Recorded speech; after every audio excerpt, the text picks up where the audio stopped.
I'm just kidding. We need a funny intro. You never even pressed the recording button. I just pressed it. He did. I heard it. I fucking hate you. Giggity giggity. I'm gonna rip your tits off. Please don't. And feed them to Jacob. I just had them installed.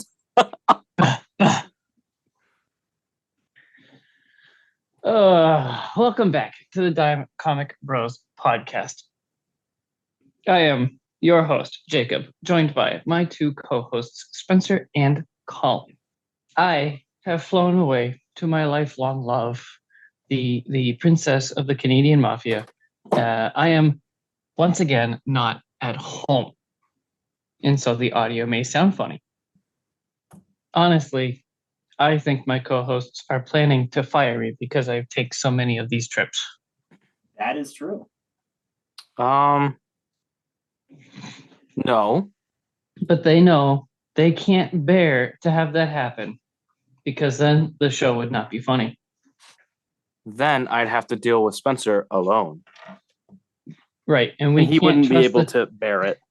We can't trust the two of you schlong in a room alone. Why buy a comic that might cost more than a dime? Come meet the brothers who are here to waste your time. Are those brand new? Yeah. Like, never been used? I used them once. Okay. That means there's no brain ooze on the earbuds. No brain fluid. Skull Candy? Yeah. You are terminally online. I like them. Terminally online. This company for 8 years. Terminally online. I literally had these before I had an Instagram. Terminally online. Kill yourself. Ugh. I'm starving. Hi, starving. I'm Collin. Oh, I hear him. Okay, earbuds are in. Oh, you should have said, hi, starving. I'm dad. It would have been funnier. This feels so. They don't go like that. They just go in. That's fucked up. You just them into your head. Nice. Thank you. Okay, now we can. There we go. That's very nice of you. Sorry. Today, we are discussing Hellboy from 2019, featuring David Harbach and Mia Jovovich. Yes. A-U-G-H. Harbach. Yes, sure. Yes, it was directed by Neil Marshall. And it was written by... Holy shit, I didn't find the credits. Come on, give me... Bro, did they not even have the... Oh, there we go. Written by Andrew Cosby.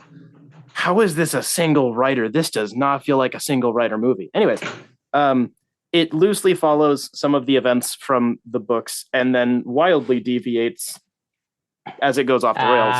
I see what you did there because it's based on the book called The Wild Hunt. I hate you. I am funny, very funny. Man. Yeah, you're so funny. I know. Yeah, so we follow a big red monkey demon man who works for a paranormal investigation determines the feds. Oh my word, you all know who Hellboy is. Come on. You guys have been listening to us talk about Hellboy, the whole series, like non-stop. Episode after episode after episode, and then on to the movies. You know who we're talking about. It's the big red monkey man that's got a human face who doesn't want to be the end of the world. He doesn't want to be the apocalypse and blah, blah, blah. And he's also a bastard child of fucking King Arthur somehow through slutty women. And he's got big fists. That's true. It matches the fist. Oh, that's a rocky fist. How do you think the Thing does it? He doesn't. Yeah, he does. Nuh-uh. The Thing fucks. He's got a wife. Look at those two. Like, come on. Sandpaper vagina. True. Anyways, Nimue, who is the Lady of the Lake, which this movie never addresses, which really bothers me. Hold on, before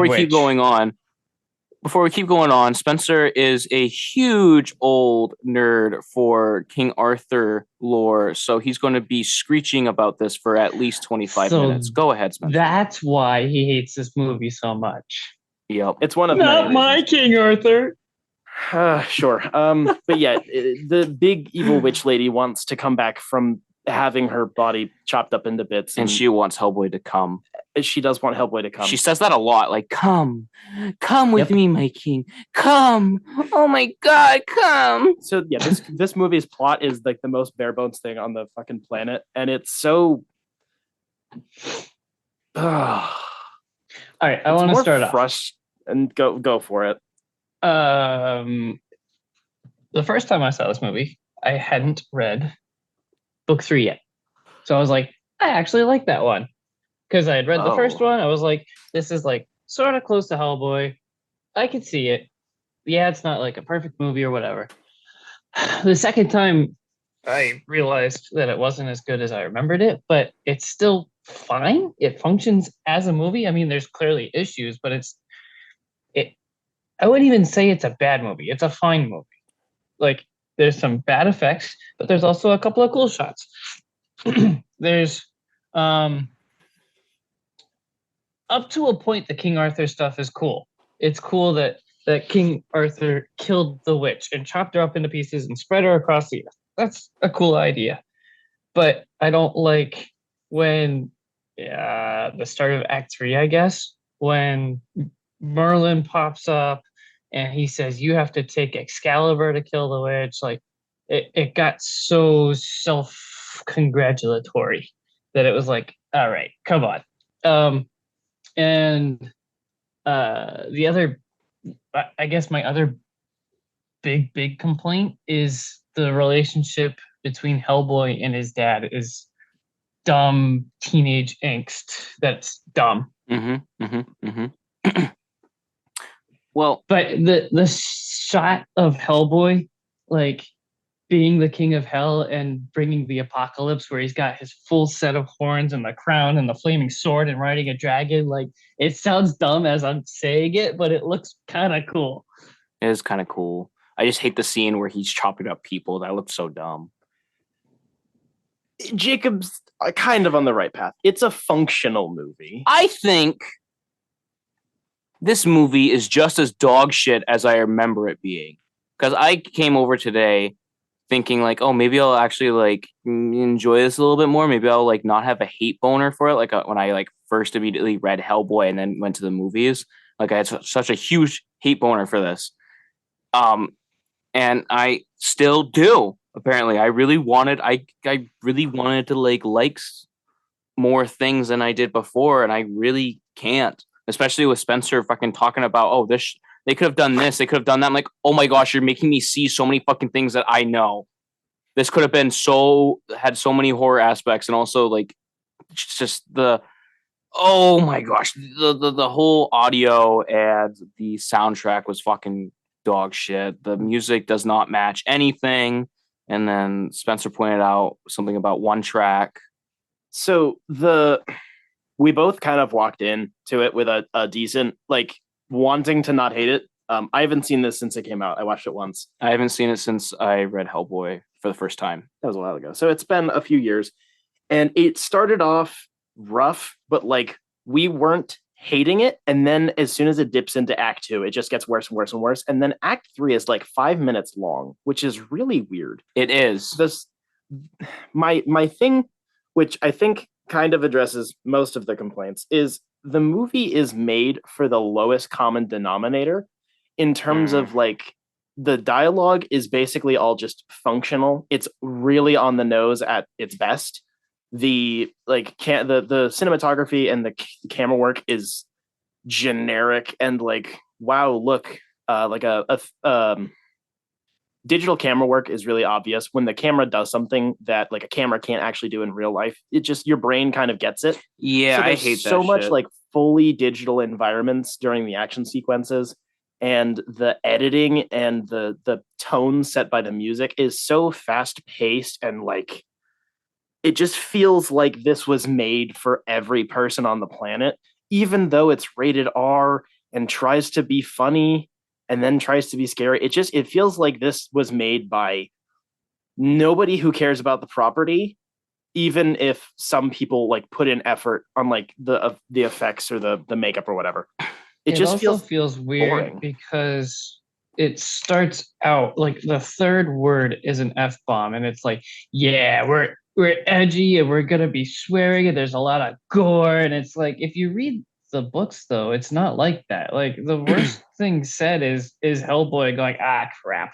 Like Yeah. Hellboy is pretty clean besides its dark, scary mysticism and stuff. Or about to say like son of a bitch, but he never gets to say bitch. But like, yeah. I was saying that to Spencer in the beginning of the movie where this is immediately where I get caught off guard because like the beginning shot looks cool, like the black and white, and I think the effects like kind of even work-ish. I mean, there's some that you can tell just look like it's copy and paste, like it just looks flat, like the head dropping, stuff like that looks flat. And the big, like all that red in the beginning looks cool, but the dialogue is just it's really awful. Try hard. And it's weird because I don't have any opposition to like an R-rated Hellboy movie. No, me neither. Hellboy feels like, despite I think that should be put into all of the like effects of it being like right. Like I think we all kind of we all constantly bicker horror about how much basically all rating systems are really fucked up and don't make any sense. But like it feels like this can definitely be done with like a hard PG-13, like a light R. Like it's gory and there's like kind of nudity, but it's not like very sexual explicitly, and it's not. You don't have to overdo it on the language. I think the most nudity that there would be. I mean, there is some in Hellboy. There's always some half-naked bitches around. Well, in Hellboy, there's usually like a shadowed penis. Yeah, it's like it doesn't feel like this movie comes across like it's like a Suicide Squad ass, like edgy Collin pop culture soundtrack thing. Banana Booba. Yes, that's a note I have for later. No. You said there are only shadowed penises, and you are wrong. There is Banana Booba. No, I didn't say only. I said there's mostly. It just it comes across as really weird because there are a handful of elements which aren't bad. There's some stuff that's like okay. It just none of it coalesces well, and I think that really boils down to like a really shitty script and like probably a really inexperienced director because none of it meshes together very well, whether it's like the characters and their designs or the dialogue or the scenes or even the action sequences. None of it, every 3 minutes feels different than the last 3 minutes. And it's like a greatest hits of all stuff that you can do in a movie. And it just doesn't mean much when it's over. I think, I'm sorry to interrupt. I didn't know if you're going on a tangent or if you had a... No. So what I was going to jump in and say is that another big thing that bothered me is that they want to make a franchise out of this, correct? Yeah. They are jumping in to the end of Hellboy's story. I know it's like a great story, but like jumping right into the end and cutting out all the main bad guys and whatever from the comic line, and then he's not dying. I get that the reason for that is so you can make your own things, make new things, but there is so much in between all of the world of Hellboy. You can make your own things. I mean, Del Toro literally did the stupid Golden Army, and you can... They included a crap ton of BPRD stuff in this movie that wasn't like there in. Yeah, exactly. It just, I genuinely don't understand how this got made. Usually when it comes to like a bad or like a mediocre movie, I can kind of understand how something happened, whether it's like too much studio interference or too many writers or whatever. Mike was a good sport about this because I feel like it's either he's a good sport or he's just like... Or he got a fat paycheck. He got a fat paycheck and he was just like... No, he's definitely...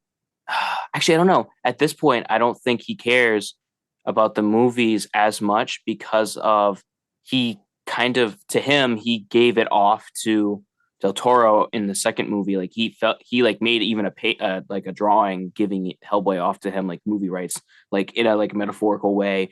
So I don't think he really cares what happens to Hellboy in movies. It's the comics that he's just very like uptight about.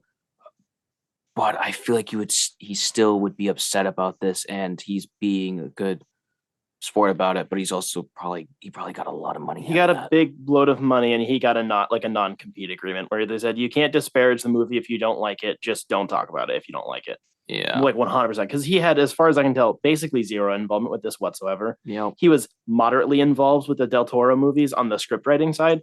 And that like as a resource to go to. But this movie, I think he just promoted it once and said, hey guys, look, they're making a movie out of some stuff I made, and that was it. And it definitely feels like it. It feels like everything good about this is like a coincidence. Like, can we talk about performances? Yes, that was where I was going. Was it feels like the parts that work are kind of by mistake almost, because David Harbour was definitely a phenomenal casting for this, but with the amount of prosthetics he's under and like the lines he has to say, he doesn't come across well in this movie. No, he's got this weird open mouth all the time. Yeah, which can work for Hellboy, but like it's not always open, and unless there's like a fucking cigar in his mouth or something. Which there should have been in this movie, and that never. Yeah, which there wasn't. That's what it is. There was like no cigar in this movie, and barely any punching with his fist in this, with his fist of doom in this movie. Yeah, Mila Jovovich is fine. The character is completely pointless and dumb, but like she's bearable because she's hot. I think she Banana Booby. The witch. Oh, well, no, I should say Nimue. Was expanded a little bit more, or certainly changed and added onto from the book. I only remember her as being like a witch in the book, but in this one, she's like the most powerful witch, and she's trying to bring about the apocalypse, and that's why she wants to work with Hellboy, because she realizes his power and blah blah blah blah blah blah. No, she had a lot more going for her in the comics. I'm pretty sure she even became the fucking she became the fucking dragon that killed Hellboy. The reason that I think the reason why I find her so tolerable in this movie is because she's attractive. Not just that. I don't go crazy for this woman. Neither do I. But sweaty booba is sweaty booba. The way that Mike Mignola tends to draw women does kind of just look like her. So I see that, you know, I can acknowledge that. That's fine. I will be rereading Hellboy now. There isn't much else I had that was positive. It's those two castings. I don't hate all of the effects, like the special effects and makeup stuff. Most of it just doesn't like make sense. There isn't a lot of coherency between the different factions and the different types of creatures. They just kind of all are gross. I hate how fucked up the timeline is, and we also don't get to see Abe Sapien until the very end. Like, he never met Abe, and where the fuck is Liz? Also, Alice is a piece of shit in this movie. The actress was dog shit. Where did Alice come from? Is she from BPRD? She's in Hellboy. She's in this story. She's primarily in the short stories. She's a redhead. Interesting. She's the one that like Hellboy was going to live his life with. I find it interesting that they shifted it from like a vaguely romantic relationship to like a paternal one, and there was no real point to it because they didn't do much with it. Usually choices like that, I'm fine with them making if you have something you want to do with it. They just kind of did it. I'm fine with that in this. You can change that. That's fine. But the actress was just awful, and also like I don't. Actually, I'm not fine with that. I don't want Hellboy to be paternal to someone. I really don't want him to be. I don't really care for him to be, unless if it's like a new character or if it's like literally a baby. I feel like it's just with that. I think it's because Hellboy never, during his actual lifespan in the comics, he never really reached adulthood, like mentally or emotionally speaking. By the time he died, like he's old, but like the beginning of the comics is like mostly teenage angst stuff, which this movie handles horribly. But like the way that he goes about himself, he never comes across as like mentally like a 40-year-old. He always feels like he's at like maximum is like quarter life crisis type stuff. And that's just a vibes thing, but he doesn't feel like a character who's gotten to that point. It feels like he died young, kind of. So I'm not going to go into the deep into the comics. I'm just simply going to say I disagree with you about Hellboy being like angsty teen in the comics at all. And let's just leave it so something I have is that I didn't realize it the first time, but the second time watching it, it commits the flashback sins where it just constantly flashes back and gives you the backstory of what they're talking about now. It happens a lot, and I didn't even remember that it happens like that, but it got pretty annoying this time of like, you don't have to explain where the bad pig man came from. Like, he's just a bad guy. Like, I also move on with realized the main. that they don't have the corpse in this universe. Yeah. That doesn't exist because Uh-huh. that whole thing that the dude comes from is the corpse. They also commit the cardinal sin of constantly having voiceover during scenes, which only is telling you about what the scene is. It's like she killed all the guys while she's killing all the guys. It's like, you don't have to tell me what I'm seeing. Voiceover isn't the worst thing in the world to do, but when it's just telling you explicitly what you're watching, do you think the viewer is stupid or something? Yes. Well, speaking of stupid viewers, the three of us got a little stupid and went to the movie theater, and we watched Ant-Man and the Wasp: Quantumania. We did go with one of our ex-patrons, Wesley, who's Colin's brother. Wow, call him out like that. Of course I will. Ex-patron, you don't give us money anymore. But he does hang And out with so us, we so it's don't- fine. And so we don't love you anymore. Just kidding. I'm only kidding. We ever loved him? What? So when he we gave went, us money. This is true. Yeah, so we went to the theater. So I will preface this by saying I was the only one drinking. I was drinking well before we left, and I was very drunk by the time we got there. And I can still remember basically the whole plot, and I had more fun vomiting in the bathroom than I did watching this movie. And I forgot, I gotta draw that I can up. genuinely tell you, I could say, remember this plot as well as you guys do. Because and I missed of that, Spencer found out in his drunken and sickly state, that the bathroom he chose to puke in had all broken stalls. They were all locked shut. So as he's drunk and sick, he had to crawl on the bathroom floor to get. You missed the part where he had to flop. He flopped on the floor like a little worm and then shimmied himself under the bathroom stall. So my logic there was, one, I was obviously coherent enough to be able to get to the bathroom, but I wasn't going to vomit in the trash cans in the hallway because every attendant will see, and that'll just be really bad for everybody. Yeah. So I went to the bathroom. They don't use paper towels in that restroom, so there are no trash cans there. I'm not going to vomit into a sink or a urinal because, one, I had food, so I knew there would be solids, and I'm not an animal. So I went, if I was the attendant who had to work that night, I would rather be cleaning it out of the already busted toilet that could be like removed and replaced or whatever versus like cleaning it off the floor or out of a urinal. So I crawled underneath and I vomited into a toilet, which was encrusted in really old shit. It was pretty gross. And then I got back to my seat about 30 minutes later. And by seat, I mean, I stood at the back of the theater and waited.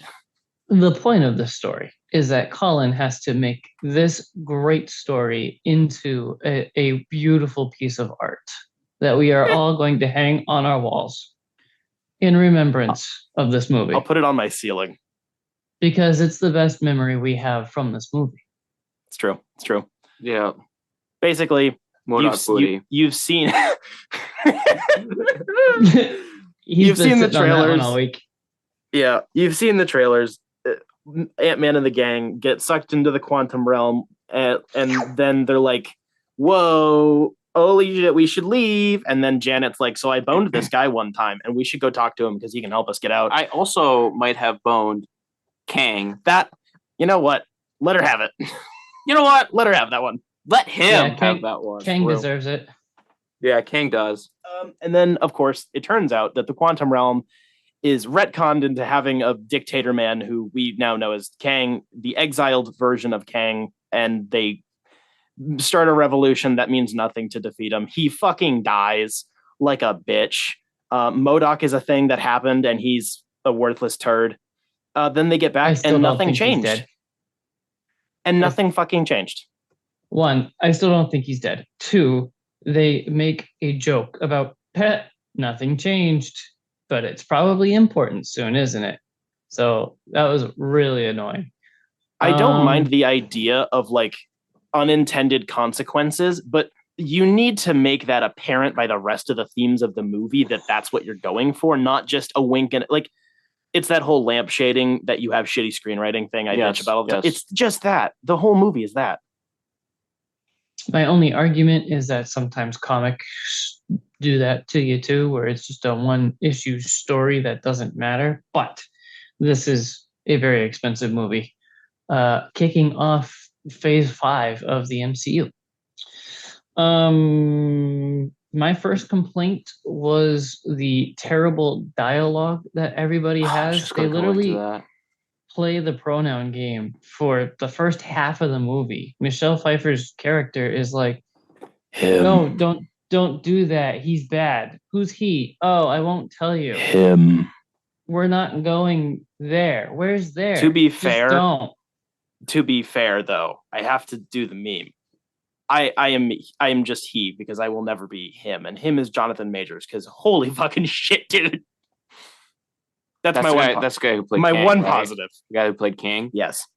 I just saw him in a movie. I hated another movie, by the way. But with this, one of the biggest things that bothered me was the relationship between Ant-Man and his daughter. Like that shit was so creepy to me because the acting was just so bad. Like, I don't know if it's just her or if the directions or whatever, but like she was acting like she was in a fucking porno. Like the dialogue and like how the talking was just weird, like stepdad or like I'm your stepdaughter, like just like dad, and like how she's just like holding him. That's like not how you hold your father. Like I don't know, just like the body language was not right to me. And I look at that I look at that a lot. She replaced the other actress. I don't really think that's a big deal for me. That doesn't really matter as much. But based on her acting skill, why would you replace the first one with this one? Because she's a high-profile actor, and she'll make them more money, hypothetically, anyways. Yeah. So I think you're both right. The thing with that, the way that I think that kind of happened is because Catherine Newton's like 26 and they're having her play like an 18-year-old. And the way that she's dressed is supposed to convey that she's like barely an adult. Mm-hmm. But I think the fact that she's clearly not kind of shines through the wardrobe and it makes it feel weird. Mm-hmm. Like for the audience member. Mm-hmm. And because they're giving her, it does come across kind of like porn dialogue in the like, this is clearly someone trying to play someone younger than they are. And you're like, in a porn, it's a wink and a nod. Like clearly this is a joke, but when it's a movie, it's not. What? That was a lot of words to say that ass though. Oh my gosh. So yes, I think that could have been overcome with obviously better dialogue and better direction to tell the actor like, okay, this is just the way you're moving about the scene is weird. But I think they all had that problem because there were 3 sets in this entire movie and 2 of them were in the real world. And one of them was Kang's base. That was it. Everything else was either CG or the volume, and none of it looked good. No. Kang's chair looks really cool to me. Yes. I really liked also his suit design. Phenomenal. I hope that we actually get that again and we get that Kang or like a cool Kang because I'm really scared to see what other stupid Kangs that we're getting because we just saw a lot of really dumb looking Kangs. So Kang is a really weird character. On the visuals, I want to say that I went back and I started watching Tron Legacy as I was trying to have a talking point, but I didn't finish it. But that movie looks so much better than Ant-Man 3. That fun fact about Tron Legacy, most of that's actually real sets. It's just the way that they do the lighting makes them look like it's fake. Imagine that. It's really cool. That's so funny. I love that. That movie's so I need to rewatch that too. I love how Spencer is always the judge of opinions. Like, you're both right. I'm sorry. I like to make you guys agree. I'm definitely okay with not agreeing. You should be more like, I agree with the both of you because... That's bothered me so bad. So, on top of you guys' complaints, which I echo, I think the reason why Kang is simultaneously the only good thing in this movie and also doesn't really work in this movie, or moving forward for me anyways, is because he fucking loses to Ant-Man. Are you shitting me? I know. How the fuck does this guy lose? Oh, wait. That's why. Wasp. She came through the portal. Right. Yeah. But also, he's a mad serial killer that's killed billions, and he doesn't kill anybody once, and he is beaten by the pacifist Ant-Man. So, it's been confirmed that the ending of this movie was reshot like a month before it came out. I am strongly thinking that it probably ended in a dramatically different fashion and they bitched out of their ending. Because I think, obviously, like, this is supposed to be the most dangerous Kang. All the other Kang said, fuck it, we get rid of this boy. And he gets defeated by a bunch of random extras and Ant-Man and the Wasp and his kid. And ants. That was the only joke I thought was funny. But, like, it's just underwhelming, as apparently this specific Kang, like the exiled Kang, is supposed to be the big bad guy for the multiverse saga, in addition to an army of Kangs. And it completely undermines how threatening he's supposed to be. Do we even see him kill anyone on fucking screen? No. Like, he beats up Ant-Man real good, but that's it. And that it just betrays the fact that he says, I've killed a Thor before. And you're like, the only reason I believe it is because you have washboard abs. That's it. Yeah. Like, it undermines everything that the actor is doing, because he's the only one acting in this movie. Yes, he is. Working his ass off. And yes, he is. Nothing good comes of it. It's a Thor Love and Thunder all over again. I think this is worse. My joke reason is because at least Thor Love and Thunder has a lot of hot people in their arms. But I think this is worse because at least Thor Love and Thunder has a handful of very small moments which get close to working before they ruin them with jokes. This movie is all set in its Rick and Morty writer tries to make Dune or Star Wars ass shit. But at least in Thor Love and Thunder, there are a couple of real sets and there's a couple of jokes that aren't abysmal. This is like, it's boring. Thor Love and Thunder was bad, but it wasn't boring. Yes, it was. I'm just trying to get you to find an endpoint. Okay, by comparison, this movie was way more boring than that. Okay, do we have anything else to talk about this movie? Yes, I do. Okay, Jacob. It is my last one. My favorite memory, even more so than Spencer crawling through the bathroom, is I don't even remember what scene, but people were saying words and things, and in the middle of a full theater,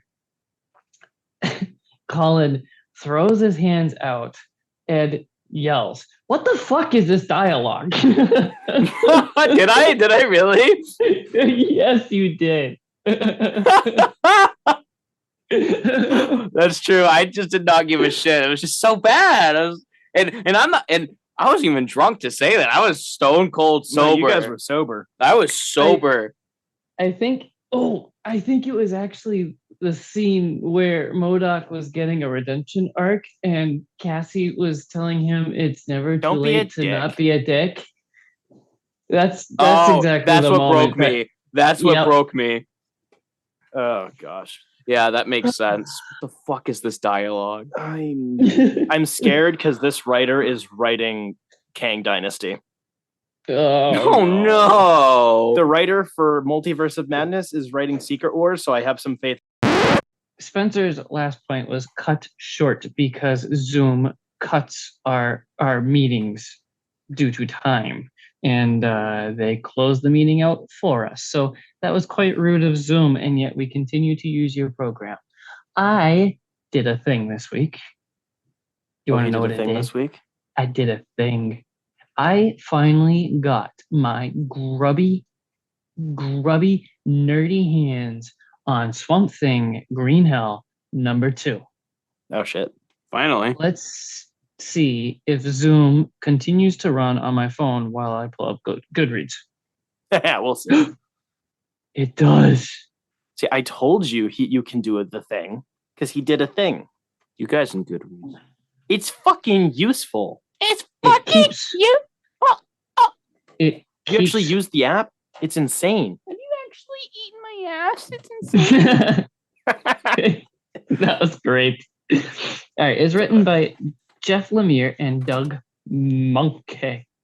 I think it's and Mensch. arted Monkey. Manke. Monkey.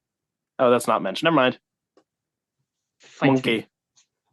me. You I would think it's win. Monk. A year ago, Swamp Thing Green Hell #1. No, 2 years ago. Holy crap. 2 years ago, Swamp Thing Green Hell #1 is at the end of the world. Humanity is going extinct. There's not many survivors left. And there's little green freaking Swamp Thing monsters crawling out of the water and killing everybody.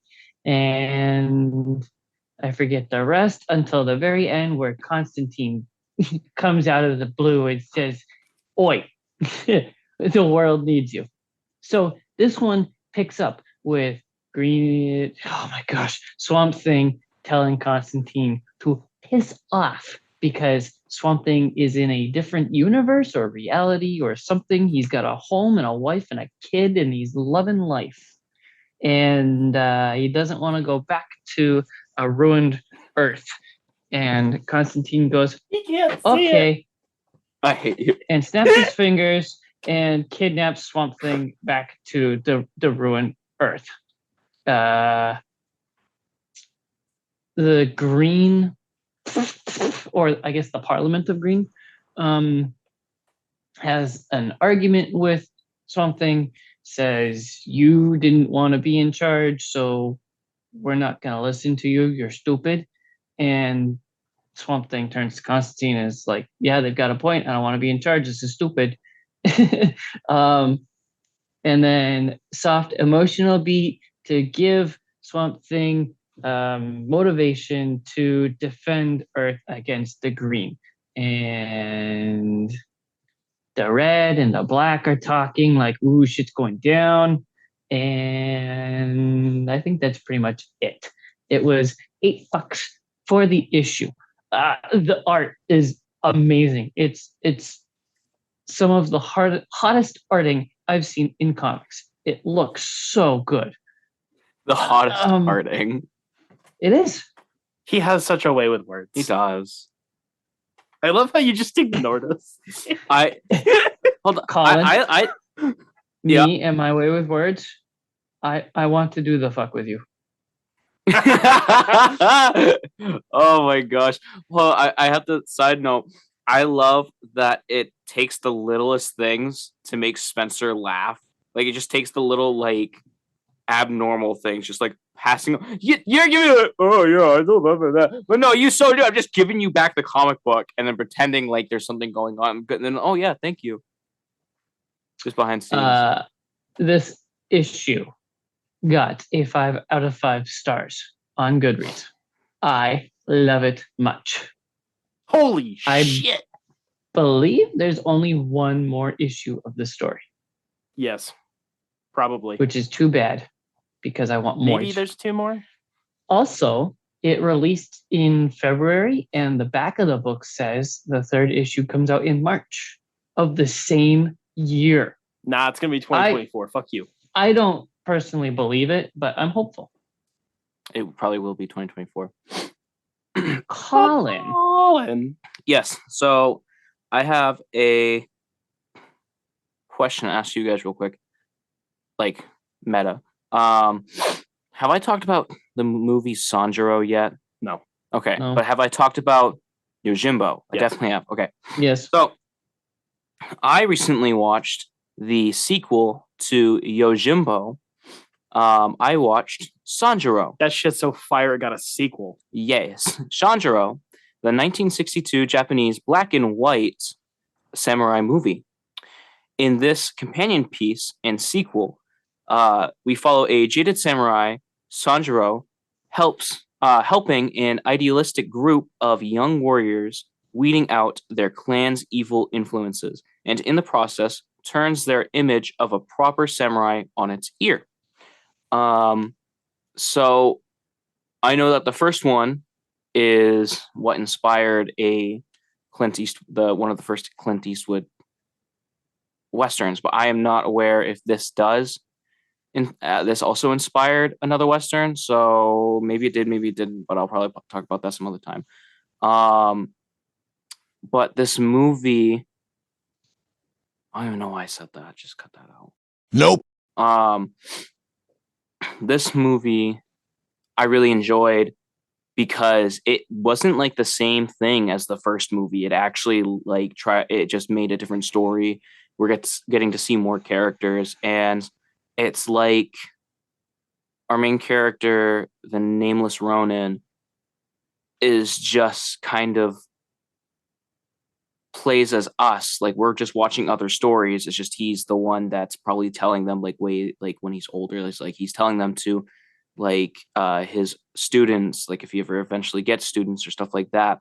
But he helps out these students to flesh out the evils of the clans, of course, and he's showing them ways of not to do things and ways of like what you should, either by saying it directly or just doing stuff and just to get an outburst of out of them, because some of them are like too hasty to do things. And there's this one guy, I always forget his name, but there's this one guy who's always like, "Oh, we've got to do this. We've got to go stop them." And he's like, "Baka, you stupid fool. You can't do that. You'll ruin the entire plan that I've been laying." And they're like, "Why aren't you letting us in on this plan?" "Well, haven't we gotten this? Haven't we gotten that? Haven't we saved the one of the heads of the clan's wife and child? Isn't that one of the things that we should have been doing? Even though you guys thought to leave them behind and just go straight for the headmaster that you guys wanted to save. Some samurais you are for actually helping people. You guys just sound like corporate turds to me." And it's shocking coming to them. It's shocking because it's coming from this guy who's not part of a clan. He's just a Ronin, and he seems all grubby and stuff. It's hard to tell in the black and white if he's actually grubby because his clothes, they just look like they're unmarked like them. I mean, he has some symbols on his cloak, but it doesn't really say like a clan or whatever. Like, it doesn't signify a clan. It's just symbols. But he just influences them and like teaches them in ways of just like actions rather than words.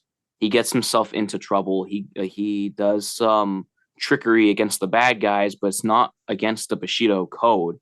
It's not dishonest. That these people are being dishonest to the clan and to the people that they're supposed to be protecting. It was just really good, and it ended on a fantastic scene where Sanjuro, our nameless Ronin, was supposed to attend a meal with the head of the clan that they saved and all the students, but he wasn't there.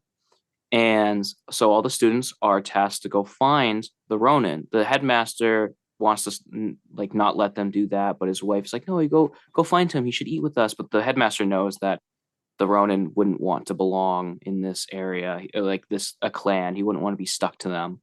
So they go out and they find him, and they find him with one of the big bads. And they're like, "What's going on?" And he's like, "Baka, you fool, stay away. We're about to have a duel." And they're like, "We'll help you." And he's like, "No, this is a duel I must face." And then he goes to talk to the bad guy. He's like, "Are you sure you want to do this? We do not have to do this." And then he recites a line that the wife of the head of the clan said to him, that the most beautiful sword is the one that stays in its sheath. And so he kind of goes through this thing of like not wanting to kill anyone through the whole movie. And the main bad is like, "No, I must do this. You bamboozled me through this whole movie." So I have the best stick because it's never left my pants. Yes. Yes. Bullshit. Yeah, that's bullshit. So "You've bamboozled me," he says. Exactly. He says those words, actually. It is translated in Japanese, bamboozled. You guys will have to watch the movie to find out. And I have to regain my honor, and I have to know what happens. If I don't, I will be ridden with shame, and I can't do anything without knowing. And so he's like, okay. And so they stand there looking at each other for like a good minute, like a good, I would say like 20 seconds of them just looking at each other. And then the bad guy tries to take out his sword, gets ready to do a downward strike, and Sanjuro begins to unsheath his sword as this guy is like taking his, not taking his time, but he's like taking his sword to do a downward strike. Sanjuro, the nameless Ronin, begins to unsheath his sword, turn it, grabs it with his left hand, and slices him right in the stomach as the bad guy has his sword in the air. And then just a gush of blood sprays all over the place. And it's like the only time we've seen blood, because during these black and white movies, like you don't see people get cut or like whatever. It's just, it's not in the budget. And also it's just, you don't really need that. You just need to know that people have been struck and then they fall down. But this is like a gush of blood everywhere. And he just falls on his face right after. And then Sanjuro flicks his sword, get the blood off, sheaths his sword, and he looks at the students and it's like, well, now that it's done, see you later. And then he walks off and his theme song keeps playing. And he just walks off into the sunset, and it's fucking awesome. And I think that like before that, he does like honorably like close the bad guy's eyes and blah blah, does all the honor stuff. But he's basically like, all right, so long, and then just walks off, just like the last movie. He just says so long and walks off. And that is such a Western staple. Like that's just something that that spaghetti westerns and such took from samurai movies, and I just love that little bit. So how many toads out of cupcakes would you rate this? This is not the first time he said toads out of cupcakes. I would rate this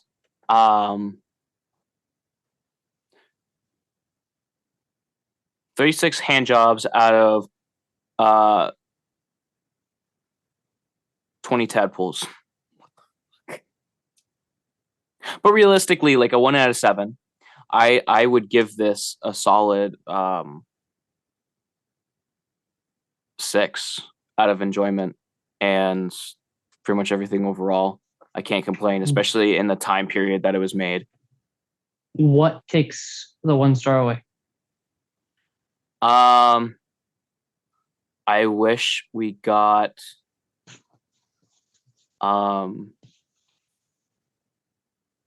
there was times where some of the bickering between the students was a little much and we didn't really need it. And that's probably about it. Otherwise, it would have been a perfect movie to me. Damn, bro. Nice. It was just basically cutting some scenes that didn't need to be there. To me, I'd say it's practically a perfect samurai movie.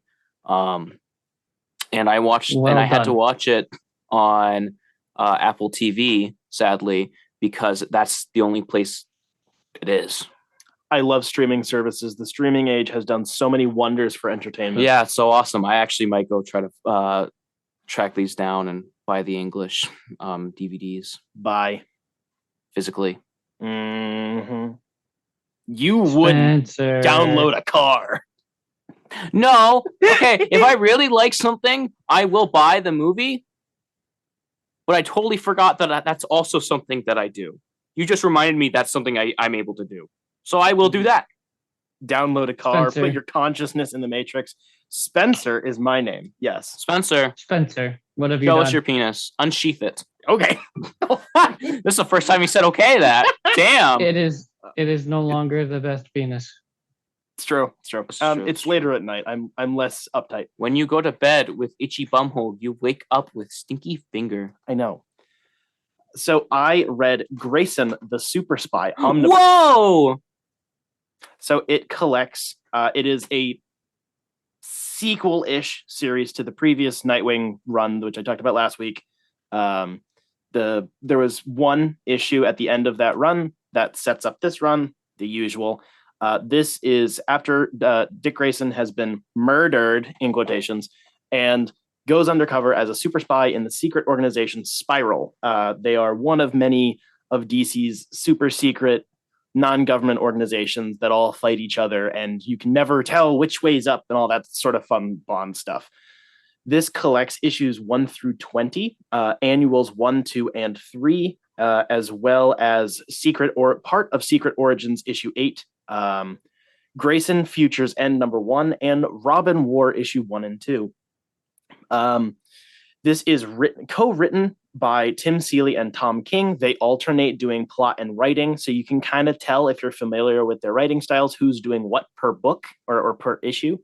The primary illustrations are done by Mikael Janin, who I just recently discovered from another book. So it's really cool that just happened. There are a handful of issues done by other artists. I don't remember who they are off the top of my head, but it's 90% him, which is really cool.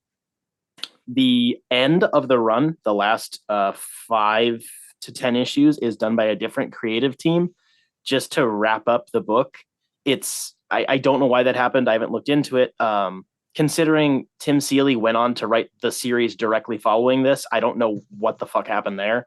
If they just got really busy or something or whatever. It's Dick Grayson going on spy adventures.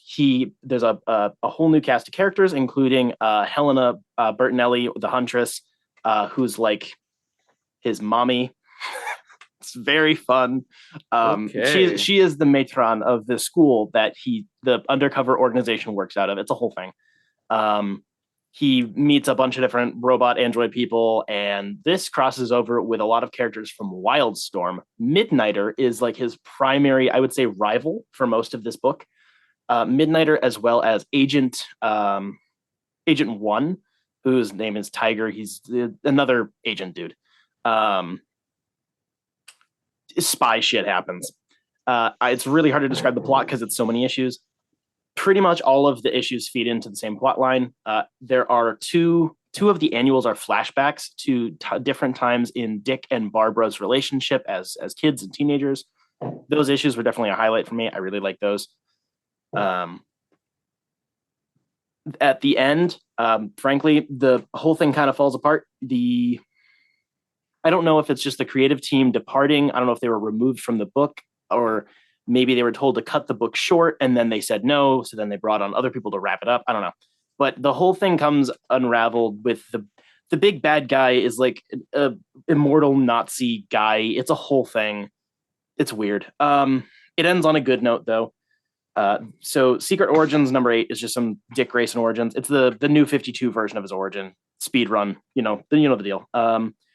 Future's End was an event that happened during the New 52, which was just a really weird alternate future. It mostly sucked and none of it stuck, but it's just a little glimpse into the future of what happens if Dick Grayson lived under new Soviet Russia, where KGB is now like new Putin. It's really weird. Didn't like that.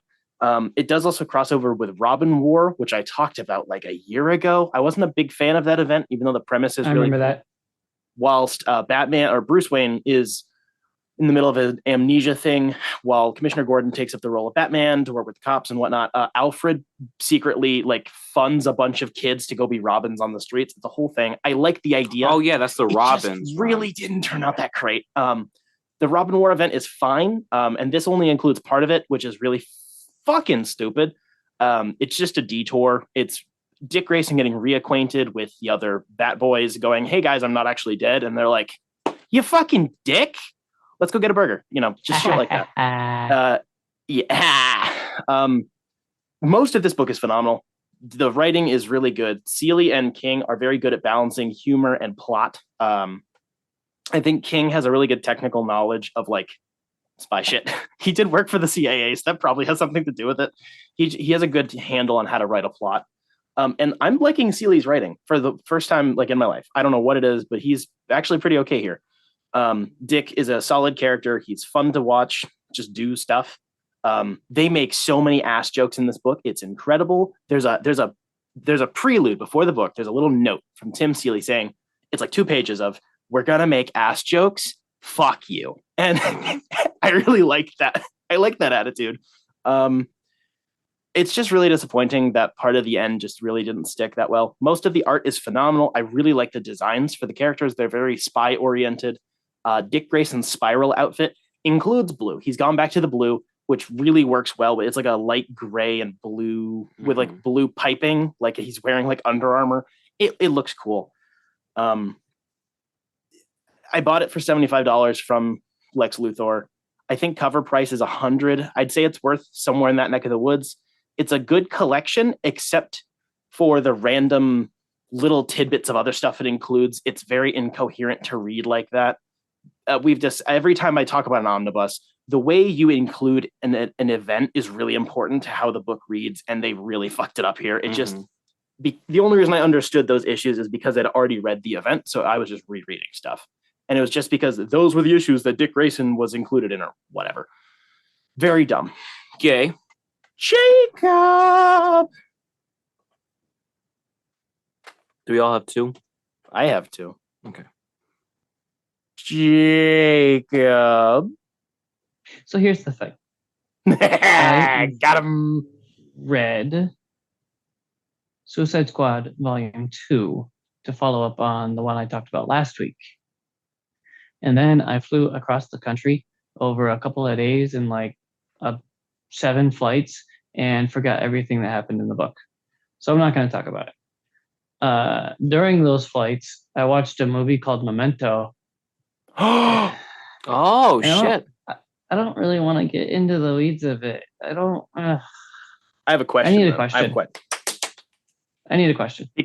Because I'm currently obsessed with Dick Grayson right now. Who do you think, in your opinion, is the true successor to the Batman mantle? When Bruce Wayne dies or gets really old and then dies or whatever, who should be Batman? Because there's a lot of options and people have very hot takes on this, and I'm curious. Terry McGinnis. Yes, the perfect answer. So, I don't know. Yes. I think we've established that you're not aware of this. You are aware. I'm going to spoil it for him. That Terry McGinnis is Bruce's biological son, right? No. Well, he knows now. It's the last episode of Justice League Unlimited is like a flashback, flash forward thing. He's a clone, basically. Huh. Weird. He was created by Amanda Waller to be the new Batman. Make that sound way worse than it is. Okay, what actually happened was that Heavy spoilers for a show 22 years old. It's one of the okay, so what happened was that Amanda Waller was trying to reenact the whole Bruce Wayne's parents dying thing by getting the Phantom from Batman. What is that face for? Nothing. What? Say it. Because he's not a clone. They stole his DNA and they turkey basted Terry's mom, basically. They stole his DNA and then they put it into his dad, so it rewrote his genetic code so that he would create Bruce Wayne babies out of his dick. It's Joker microchips. No, yes, it is. It's not. I should have just said Batman, because Batman would find a way to clone himself to replace himself. He has done that, so that's fair. But I still stick with Terry McGinnis. I also would stick with Terry McGinnis. I'm not answering the question. I'm just curious. I don't like Damian. They're working on making him better, but I don't like him. So you are in luck. There is a new Batman Beyond book that came out pretty recently. You guys actually announced it. You remember that episode? No. Was it written by Sean Murphy? No, not that one. Not that nice one. try. No, okay. It is. So Batman Beyond in the comics has had a really weird history of being like, it's kind of canon, but it's not canon, and they keep fucking it every time they write a new book. But this one apparently is like kind of like a full wrap up to all of the comics on top of the TV show or whatever. It was Batman Beyond. Was it Neo Year or whatever? You guys announced it. Neo Year. You guys announced it on that episode that I love going back to because you guys made me laugh so hard and nearly crashed my car. he just wishes that he did laugh so hard he crashed his car and never This came is back. true. That's the point of that story.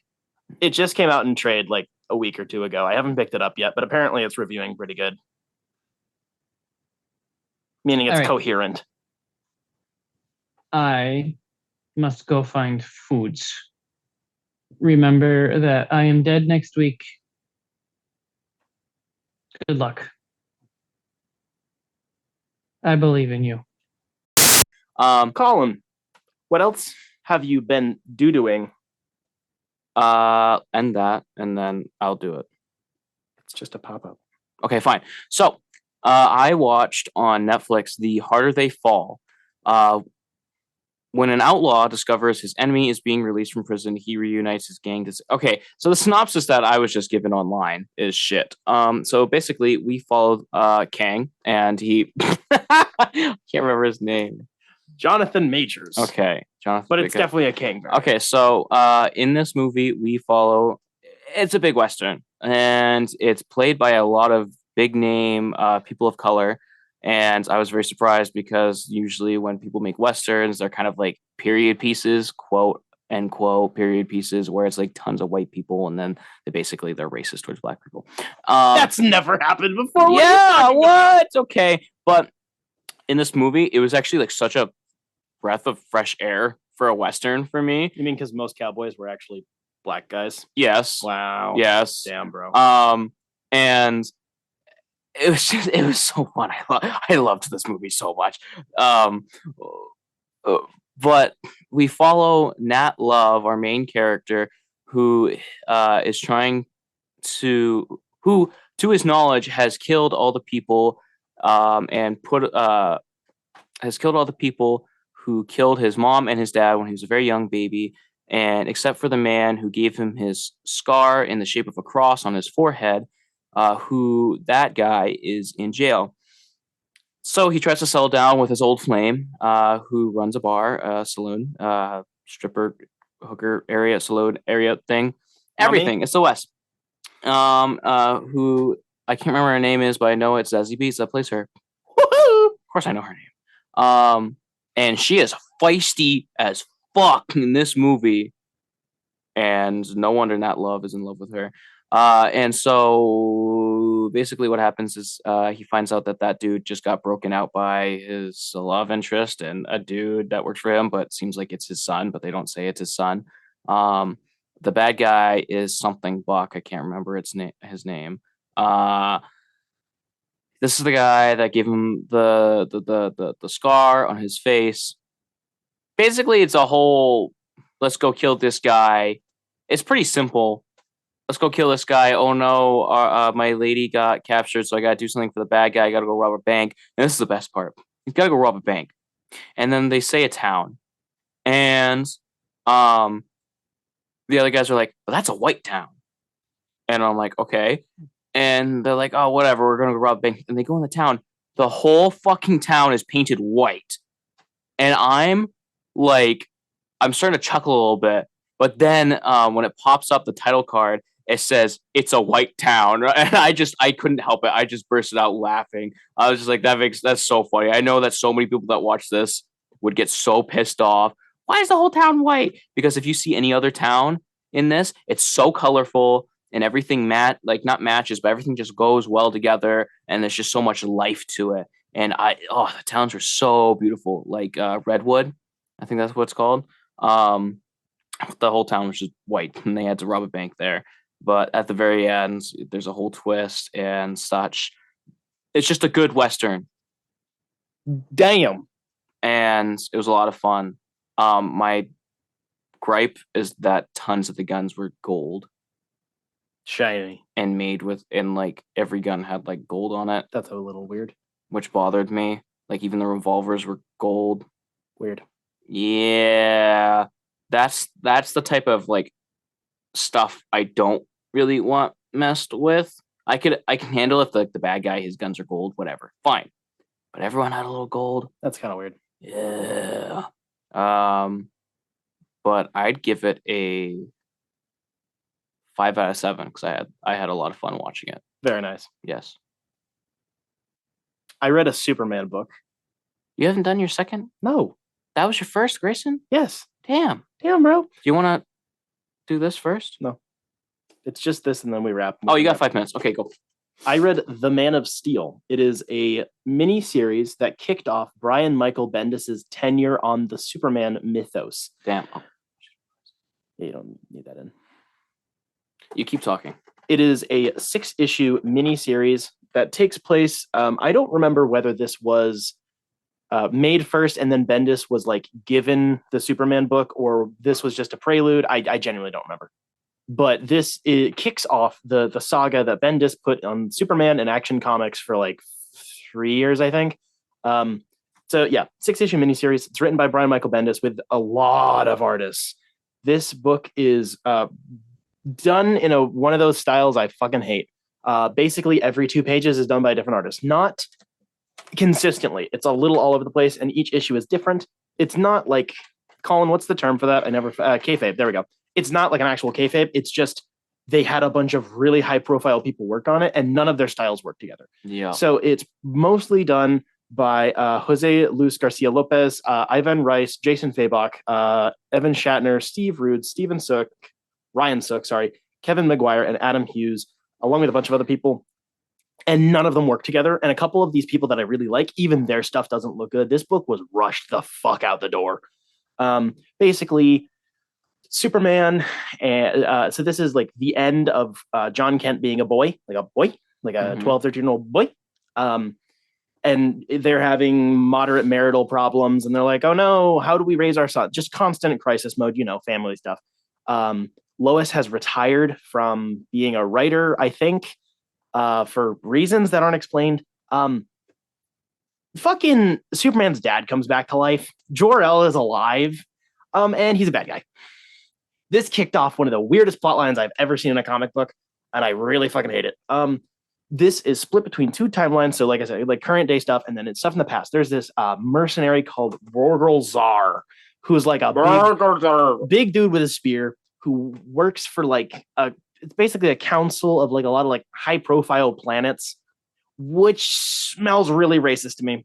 So like the Kryptonians and like the Guardians of Oa and whatnot, there's like representatives from their countries, their planets that all work together, and they're like the technological peak of not humanity, but you know what I mean. And they hire this guy to do stuff. Sometimes he's the reason the Krypton blew up, kind of. He was hired to like kill enough people in the high profile in the Kryptonian government to make sure that the planet would be destabilized enough where people wouldn't listen to Jor-El. It's a whole thing, and I fucking hate it. It's just written so poorly and barely makes any sense. The dialogue is fucking abysmal. I usually like Brian Michael Bendis. He's a little hit or miss, but he's usually fine. This is bad. Supergirl gets involved. Rorgel Zar like destroys the bottled city of Kandor. So Supergirl's like, I'm gonna kill this motherfucker, and plot stuff. And then Jor-El is like, my son, you're a bit of a bitch. Give me your son so I can teach him to not be a bitch like you. And then I know exactly what you're talking about now. Yeah, and him and Lois are like, this smells sussy as shit, but like we can let him pick, I guess. He's like 13, and then he's like, I don't know, I'll go with grandpa. And then he leaves. And that's like the end of this whole series. It's 6 issues. They're like, default issue is like 44 pages with ads. These felt like 20 or 30s. It was really weird. Bad. This was, some of the art was middling on its good days. It just. Wait, you say average issue is 40 something with ads? Most like comic issues are like 44 pages, including 22. That seems to be for like weekly or bi-weekly books. It depends. Most books are monthly now. But like just whatever. It's small. Oh, you mean like that? That's a 64. And no ads. It was really, it went nowhere, and it was just the prologue to a real story. I don't understand how this happened at all. I'm dreading reading the actual Brian Michael Bendis Superman books, even though I am still interested because I respect him as a writer. I bought it for like $16 on the sale table at Jetpack, but I got it half off because that's how the sale table works. So it was like $10. This is worth like $3. It's bad. It's one of the worst books I've read recently. Anyways, moving on from bad books to wrap up. Thank you for listening. Jacob had to run, which I'm sure he'll edit out of the podcast, but Jacob had to run. We are all done for this week. Thank you for listening. Next week is going to be news as well as Mandalorian season 3, episode 1, or however many episodes they drop on the first go, and some more fun stuff. Thank you to our patrons over at patreon.com/dimecomicbros network. They give us money. Caitlin, Jeff Lawrence, we like you very much. Thank you. If you want to support the show financially like they do, feel free to head over to our Patreon. We have a bunch of different tiers with different cool rewards, including sketches, art commissions done by Collin, stickers, social media stuff, just a whole bunch of fun shenanigans. Go check it out. Go check our website at dimecomicbros.com for just some more information, as well as all of our sources from the news. Also, a big thank you to our partners over at Jetpack Comics and Games in downtown Rochester, New Hampshire. Over at the Mega Store, they have all sorts of nerdy stuff. They got plushies, they got Funko Pops, action figures, figurines, dice, cards, card games, board games, video games. They got an arcade cabinet now, which is really cool. Pinball machine, all sorts of crazy stuff. And comics, all sorts of comics. Go send them our love. Slap the poster by the back door of our faces. And yeah, thanks. Goodbye. I'm in your walls. And in your balls. I'm eating your mom.